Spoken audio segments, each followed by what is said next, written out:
I'm Anton, and I'm a climatalist. And chances are, you might be too. Climatalists sit at the intersection of business and nature. They want to play a key role in minimising the human-led impact on the environment, but they also understand the realities of living and working in a modern, capitalist world.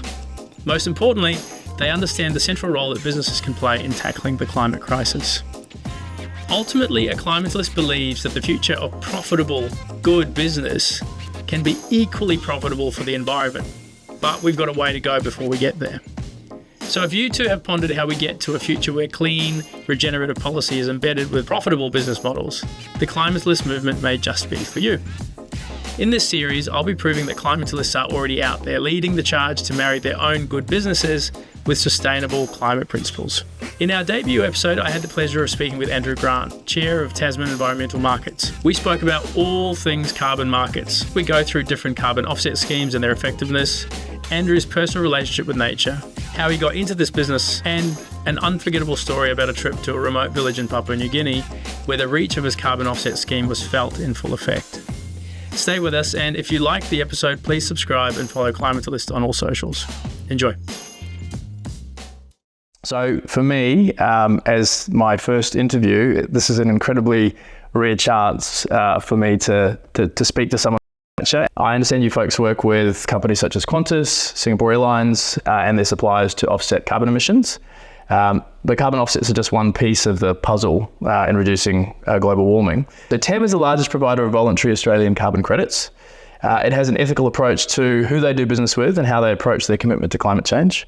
And 10 projects help to avoid 80,000 tonnes of carbon each year and have overall reduced emissions by 3.5 million tonnes. Yeah, so different carbon markets have different methods that enable you to make a carbon credit. And a carbon credit is one of two things. It's either avoiding emissions that would go into the atmosphere that modify the climate. You get credited for every tonne of emission not emitted. That gives you one carbon credit. Or you remove historic emissions from the atmosphere. Gotcha. That's largely growing plants. Interesting. So-called sequestration. One of the challenges in nature is this question of equivalence. So is protecting a snow leopard in Himalaya as important as protecting a platypus in Australia, or as a rare grass in an alpine meadow that's been threatened by a wild brumby a more important activity than a rainforest in Queensland? They're very hard things to compare and contrast. The scientists have worked out the global warming potential of each gas, and they're different. And they're given an equivalence of this 1 tonne of carbon dioxide equivalent. So, for example, methane, I think the latest is it's 29 times more potent than carbon dioxide. So if you avoid 1 tonne of methane being emitted, you get 29 carbon credits.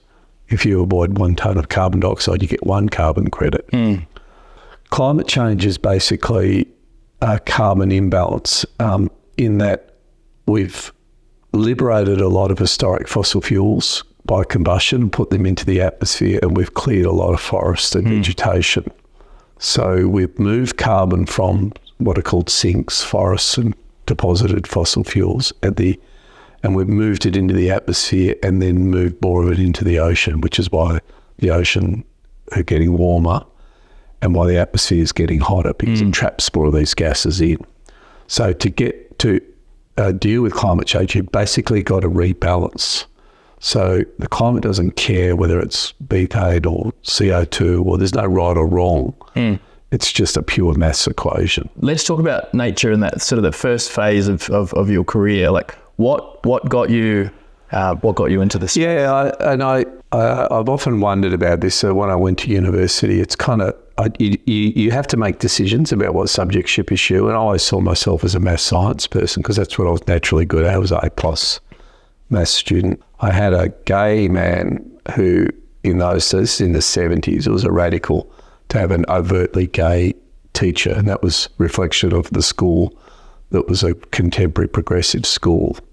And he introduced us to art house movies and literature, and that lit a fuse that lights bright today, which is a love of literature. And that then became a craft that I had to hone.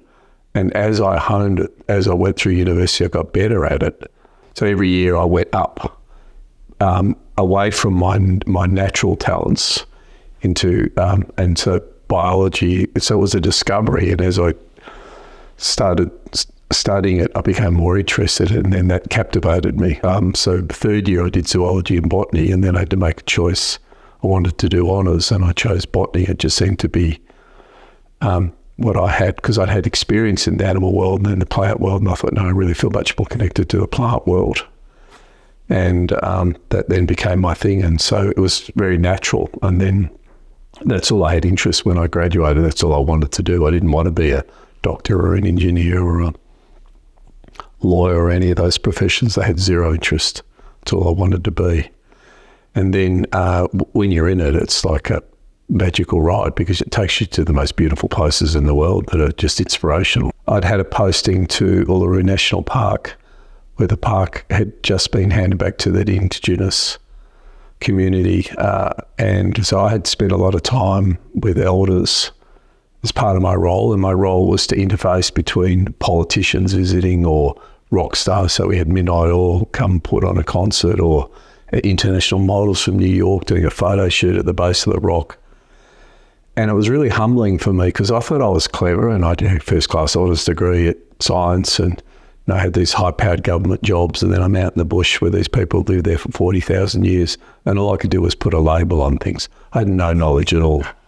And it was really humbling, and it really taught me this sense of my knowledge was so superficial, and they had a deep intrinsic connection to land and place that was profoundly deeper than anything I had. And it just taught me that I was young and I had so much to learn. And so he was the kind of next installment after that, which was knowledge of a different kind, which is how to live in sync with the environment you're in, and how, weather and conditions and environments shape, and how.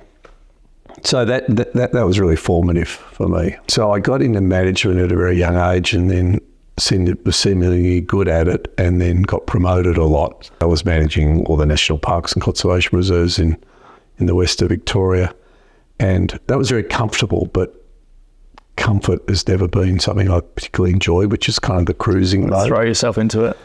And I had I'd been fortunate to be selected for a program called Leadership Victoria, and I'd also gone through this executive MBA at Mount Isa Business School. And that so became a catalyst to, the challenge was not staying in the safe church of like-minded people, and the safe part of the market where conservation reserves and national parks, where the hard work's being done, and it's sort of spitting and polishing.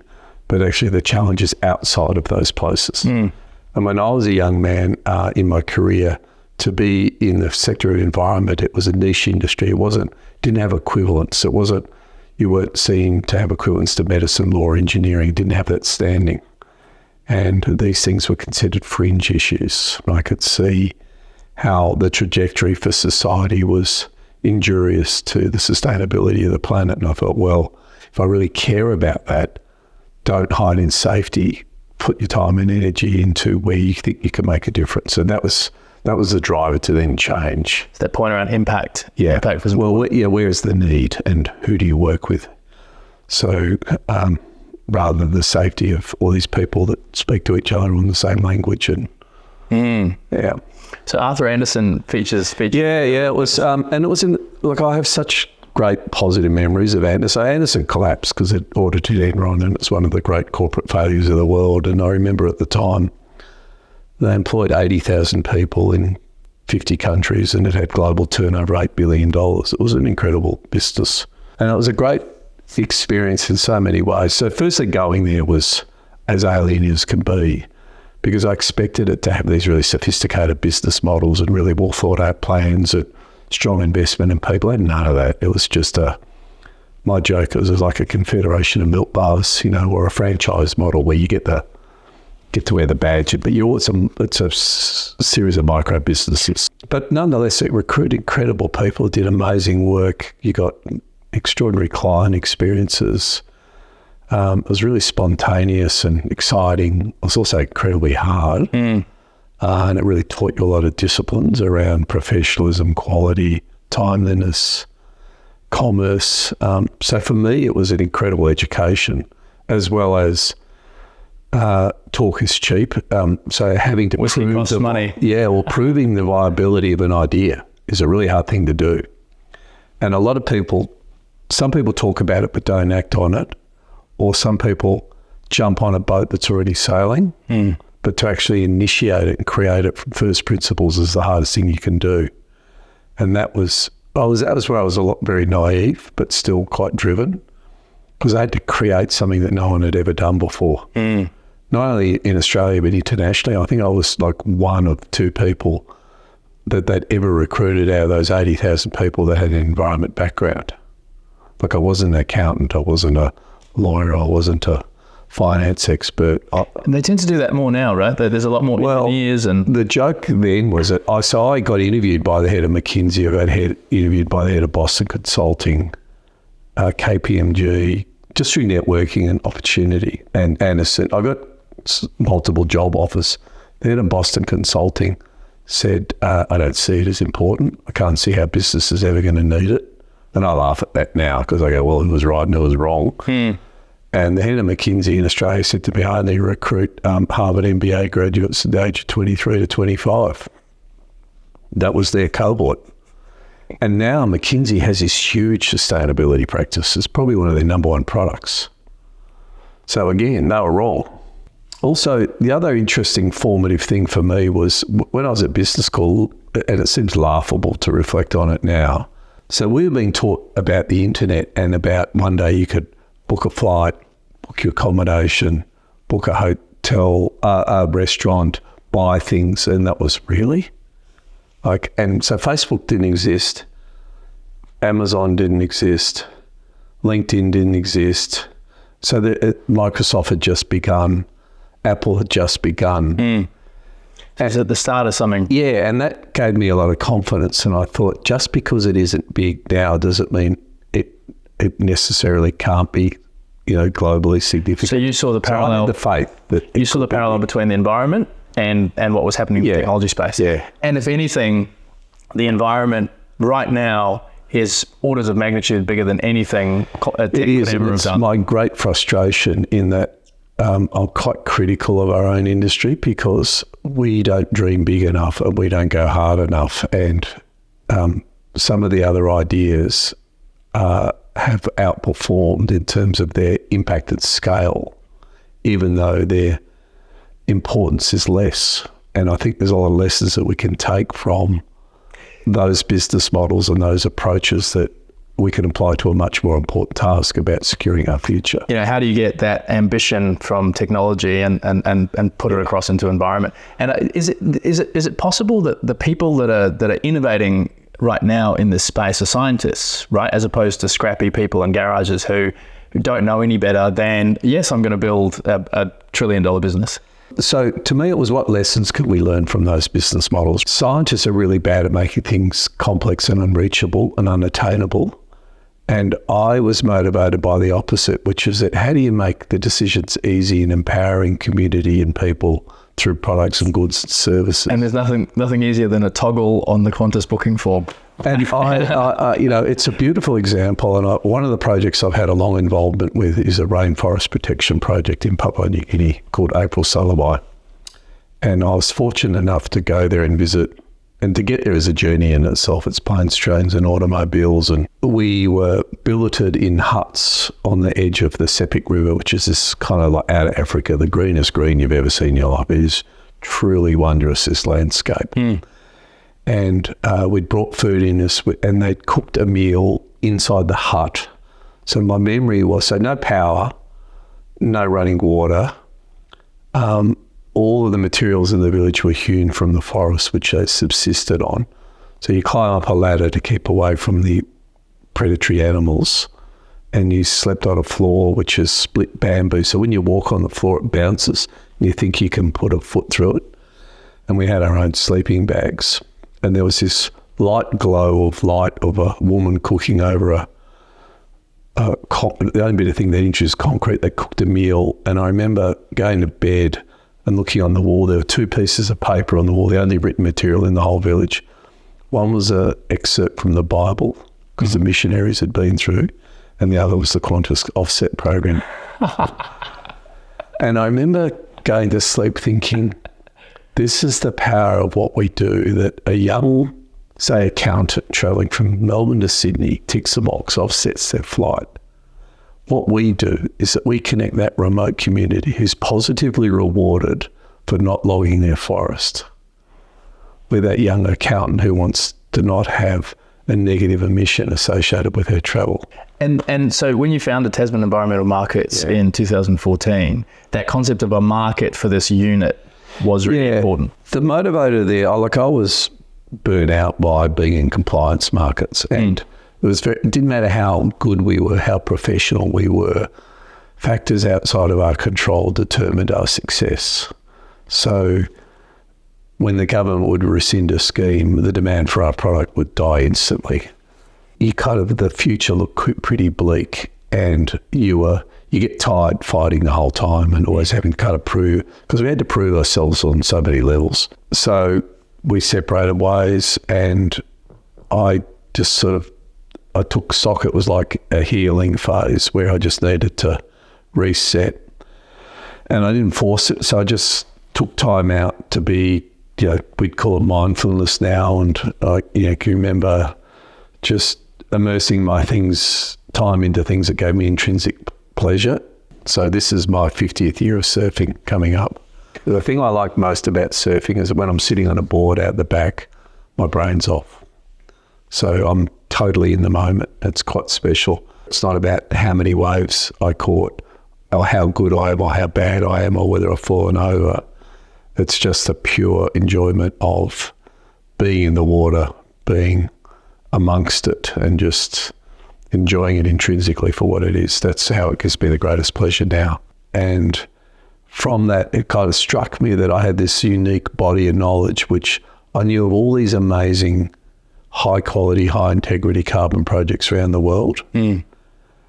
And I knew that their challenge was, how do they get their pigs to market, so to speak? Like, how does a remote community in Papua New Guinea ever hope to be able to talk to a Qantas or a NAB or a BHP or anything? That's never going to happen. And having worked for all these large global corporations as a service provider, I knew that they had a need. But it was, how do I connect these incredible projects to organisations who want to take action, but want to make sure that the action has credibility, that it's dependable, that their brand's not going to be put at risk. So you're sensitive. And and that's not their deep expertise. And I think about it in the same way as how IT has grown, is that you partner with people who are deep IT experts, and they meet your IT needs, and they build your systems and your frameworks and your databases, and they hold your hand, basically. So to me, it was that equivalent.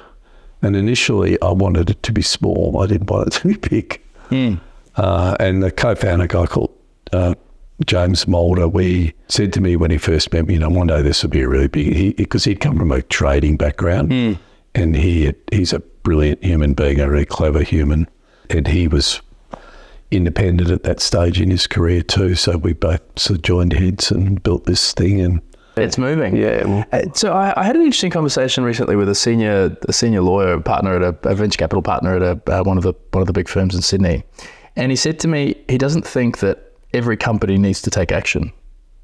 Do you think that's true? I mean, there's a number of ways you can look at it. So firstly, it's a net balance equation. So we've got basically a carbon budget that we can live within if we're to stop catastrophic climate change. That's just the simple reality. And how you allocate that budget is kind of an open question. And basically the approach to date is to look at the most greenhouse intensive industries and prioritise that. So burning fossil fuels is one great example. Transport's another big one. Agriculture's a big contributor. So you don't have to equally load every sector of society or every business. You have to, your best bang for your buck is focusing on the industries that make the biggest negative contribution to the problem and help them transition into ways in which producing power that don't create greenhouse gases. So those are the high impact businesses. What about the businesses that, if let's say I'm in a business, I'm a CEO or I'm an executive, I want to make an impact, but the core operations of what I do don't necessarily make an impact. What can I do? Well, this comes back to, I argue that an offsetting it's not the ideal word. So you can have a carbon neutral footprint or a carbon positive footprint for an immaterial cost in the context of your business. And you don't have to decarbonise. So the basic mantra is understand your footprint, decarbonise internally and where possible, and offset the rest. Now, the first step is my footprint material, and most businesses are quite small, but it doesn't mean you shouldn't do anything. The next step is there much I can do within the business? If the answer is no, you go straight to step 3. But step 2 is often, well, I understand where I use my power and I might be more efficient in my power. So there's a dividend in that because you're spending less money. So, for example, I worked a lot with Telstra in my early years as a consultant, and they had things like remote buildings where they've got telecommunications and equipment, and they would get hot, so they would put in air conditioners, and they would run the air-conditioned buildings at 21 degrees for every day of the year, even though the technician only went there one day a month. Wow, okay. And it makes you think. And when they added it all up, it was a big number. And they went, what about you just turned it on when he got there, and their footprint went down 10%? So good business is good business. So that's that decarbonisation within the business piece. So that's step 2. And step 3 is the cost of offsetting is a tiny fraction. Like, so for example, even someone as big as BHP, it would not meet the materiality threshold for board consideration. Too small. Too small. Cost of it's too small. Yet some of the big emitters fought for years to fight this, but actually it didn't meet the materiality threshold for board approval. So, and that's one of the frustrations I have about this, the line that we know the solutions to the world's problems, we just choose not to implement them. That we can actually change the trajectory pretty quickly. It's more about the fear than the actual effort. And I prefer to put energy into the effort of changing it rather than the fear of the change. And we spend too much time debating it. And then we seek for perfection. So that perfection's been the enemy of good as well. We want the perfect trading scheme and we want the perfect kind of industry allocation. And one of the curious concepts for me is so take waste, which is a big problem in human society. Waste has no meaning in nature. There is no such thing as waste. And basically waste is a symptom of inefficiency in the way we built systems. Because the output of one action in nature is the input of another. Circularity. Yeah. It's connectedness. It's a system. And we have these lineal systems that produce horrendous. So we're really efficient at this.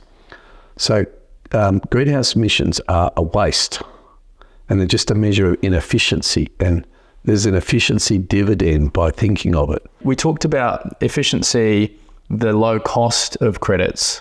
I know that in the last 12 months, there's been a collapse in the price of credits because they're not, there's a question around their veracity, and there's been a lot of standards. Yeah, and I think that's a misrepresentation. So people confuse price with quality, and all price reflects is supply demand. And because the markets, there's a multitude of different carbon markets with different drivers. So, for example, Australian credits can only be used in Australia. They have no currency valuation in other markets because they don't qualify. So New Zealand has a legislated carbon trading scheme. You can't meet your compliance requirements in New Zealand if you buy Australian credits and retire them. So, yeah, and people confuse, as I said, they confuse price with quality and integrity. And there's been quite a few criticisms lately of some really poor quality analytics that then create fear, that then force people to walk away from a particular credit type, and the price will crash because people perceive it to be a lower value without actually, because it shouldn't be incumbent on the buyer to spend a year doing due diligence on this. It just transparency, right? In order for markets to move, you need transparency and you need reliability, certainty. So when I buy an iPhone, I don't sit there and go, what's been the child labour component of this? Who's given me assurance on whether there's toxic materials in the phone? Or there's a whole brand trust thing, and and the carbon market's going to be the same. It's going to be embedded in the product quality of the credit so that the consumer can have faith in it. So Australia's had this bizarre situation that the politics of climate change was such that we wouldn't have carbon pricing, yet we had a mandatory renewable energy target that was a subset of climate policy that had carbon pricing in it. That's operated now for 20 years. And people didn't even notice. And so let's stop that. Walk me through that. So it was a piece of legislation passed by government that mandated that energy retailers had to source 20% of their power from renewable energy. And that drove investment into renewable. The whole renewable energy market we have now is a direct function of that legislation. It's why solar panels have become cheap. It's why wind farms have become substantial, solely because initially that target. And it gave confidence for capital to come and play. So it created two credit types, what was called a large renewable energy certificate and a small renewable energy certificate, because they had different features. And 1 tonne of renewable energy is roughly 1 carbon credit equivalent, 1 tonne of carbon dioxide equivalent. So under that scheme, so having all this debate, this is the insanity of it, having all this debate about why the world will end if we have a carbon price, and we've got one. We already had one the whole time. The whole time, and no one even noticed or cared. There's at least 2 prime ministers who will be bitterly disappointed by that. Fact. Yeah, and maybe 3. And the large renewable energy certificate came from wind, and they were priced at about $70 per renewable energy certificate. That was a trader price. 40 up to 70, that's kind of range. Renewable energy projects in India that didn't have a mandatory renewable energy target could create a renewable energy certificate under that standard and sell it into the international market rather than compliance market. That had compliance value into the European market, and it traded up to 17, 18 euros a certificate initially. Then the Europeans said, no more imports, we're going to do it all domestically, so we don't want to buy your credits anymore. So suddenly all these projects in India generating massive millions of tonnes of RECs couldn't sell them. So the price dropped down to 50 cents Australian. And we were buying them and using them in the voluntary market. And people going, these cheap junk credits, like Twiggy Forrest came out, I think Malcolm Turnbull came out, the whole market said, they're rubbish credits. That identical action is $70 in Australia, and it's 50 cents in India, and that's a junk credit, and it was identical. So that was the most valuable lesson about price doesn't equal quality. So I think it's a complete misrepresentation. Wow. People should have absolute faith in of the impact and the importance of offsetting. Yeah. And why the climate, it has equal validity. And we get these hobby horses, you get ideologies that come into it and say, a big organisation that offsets copying out. And it's nonsense, because the atmosphere doesn't care whether individual A decarbonises or offset has equivalence. Do you not think, though, that this is really the first big opportunity we have as a society? We're not society, as humanity, to act in concert with nature. Should we be letting fossil fuel emitters keep emitting fossil fuels, or fossil fuel oil companies keep drilling for oil? Well, it comes back to the carbon budget equation. And if you have to reduce debt in your business, you can't keep incurring debt. So we are basically spending the available carbon budget at a rate greater than our budget allows. So the answer is no. But of course, you can't cut off fossil fuels instantaneously, and you've got to have sensible transition plans to wean them off fossil fuels. The big transition for me, the big inflection point in the markets was not companies, it was in the investment community waking up and realising that it was the one that had the problem. So management is short term, and their whole reward system is around short-term profit. So they're the last people to take the lead on this. If you're a fossil fuel company and you're a manager, decarbonisation is the way you get your bonus. And investors, by permitting that kind of reward system, actually were just incurring the risk, because there was a really, really amazing study done. This is the clever part of science that there's never really been profiled, and I think it's, in my view, probably the most significant bit of research, where they analysed what is the available carbon budget available to the global community to meet the limit global warming to 1.5 degrees on average. And they worked out it was 1 gigaton of carbon. And then they looked at all of the known and prospective fossil fuel reserves on all the listed companies in the world. That's 10 gigaton of carbon.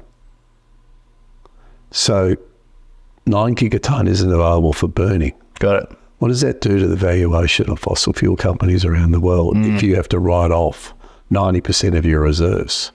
Interesting. It's never been done.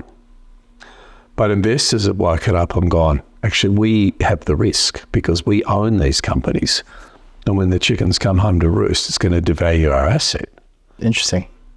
So let's bring it back to something actionable. So let's say I'm an exec in the mid market or in an emerging business, and the company's not doing anything today. What's the one thing that I should do to kick off in this space? Know your footprint. Yep. And then act. So measure, then manage it. Yeah. Well, look at... Measure, act, offset. Yeah. Well, measure... I mean, we argue the 3-step method, which is measure, decarbonise internally where you can. So just understand your primary sources of emission and what can you do to alleviate that, and then offset the remainder. Okay, we've covered a lot of ground. Looking forward. Yeah. Okay, so I'm young entrepreneur, next experience, and part of this experience for me is learning from people like you that are ingrained into the community. What is the one thing, if you were yourself 20 years ago and you saw the market as it is today with all the know-how that you have, what's the one area that you would be working in? My philosophy is that we place too much pressure on the individual to be the solution. And it's kind of personal, because my grandfather is famous because he went to the Privy Court and won. He was a surgeon that took on Australian knitting mills and established manufacturers' liability. He fought them and won. Wow. And you as a lawyer would have studied Grant versus Australian knitting mills. Yeah, I did, yes. That was my I've got the Privy Court case over there in the bookshelf. Incredible. And basically, as you know, the onus moved on to the manufacturer. It was incumbent upon the manufacturer that when a person buys an article of clothing, they'd be fit for purpose. Manufacturer's liability. I think we need the same carbon liability concept. And I never realised that would be my journey, but in effect, I'm arguing the same thing that my grandfather argued, and that is, I don't look to the individual to live the perfect life. I think as a service provider to society, we want to empower them with good decisions.